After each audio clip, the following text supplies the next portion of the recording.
ja hän on sitten sen jälkeen päästänyt 2 maalia. Tuomas Tarkki, torjuntaprosentti tietysti tämän ottelun jälkeen on se kuuluisa murheellinen. Ei murhehdita sitä nyt, vaan nyt seurataan millä tavalla tämä rangaistuslaukauskilpailu menee ja miten sitten suomalaispelaajat onnistuvat. Siitä lähtee ensimmäinen suomalaisrankkari ja siinä nyt tulee oikein varsinainen veivaus. Ja sieltä sitten kylmän viileästi Kim Hirsovich näyttää, että tässä on vähän sellaista, voisinko sanoa, Hollywood-meininkiä, koska Lukas Mensatorkin oli aivan pyörryksissä, että kaveri kääntää niin sanotun ahteriosaston ja iskee siitä sitten rauhallisesti kiekon häkkiin. Siinä voisi sanoa, vaikka tällä kanavalla ei saisi mainostaa, että se oli iso kuppi Gevalia, niin kahville lähti veli. Kyllä, ja nyt katsotaan sitten mikä on Tarkin ensimmäinen homma. Peterton! Eikä onnistu. Näin, siinä pistää tämän hetken Sparta Prahan ykköstykeistä kiekon ohi maalin, joten avaus Suomelta on ollut hyvä. Siinä on Toonina aivan epäonnistunut rystypuolen ohjaus, mutta kyllä kerta kaikkiaan tämä Hirsovicin ratkaisu, niin se täytyy pistää kyllä kaiken näköisiin maalikimmaroihin. Olihan varsinainen velmuilu. Katsotaan vielä uudestaan. Katsokaa nyt. Ui sentä. Ja Lukas Mensator kyselee, että missä mennään. Sitten tulee seuraava tilanne ja siinä on sitten Jukka Voutilainen yrittämässä ratkaisua vuorostaan.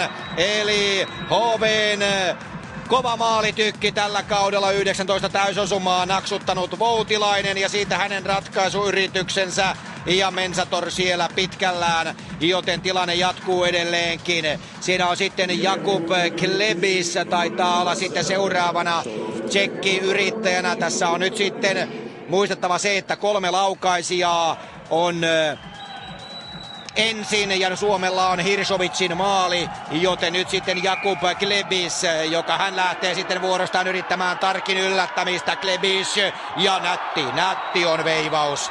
Ei pääse minnekään. Klebis veivaa rystypuolelta komeasti häkkiin. Tilanne 1-1, kolmannet laukojat. Se oli näyttävä, hieno harhautus rystypuolelle noin.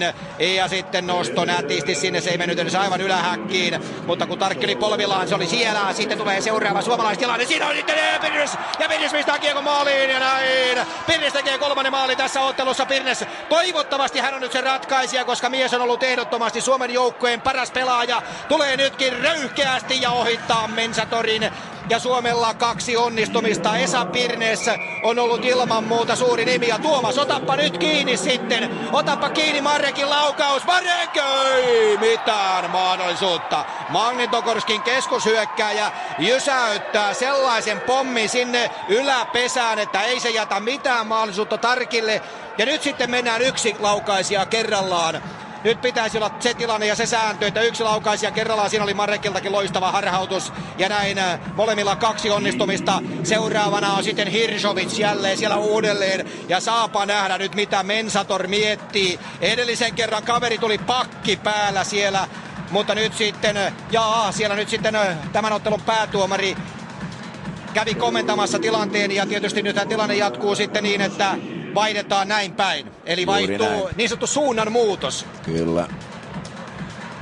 Sääntö on selvä, ampumajärjestys vaihtuu. Jakub Klebis, edellinen harhautus oli hyvä. Mitä nyt tekee sitten Tarkki? Torjuu. Tuomas Tarkki torjuu.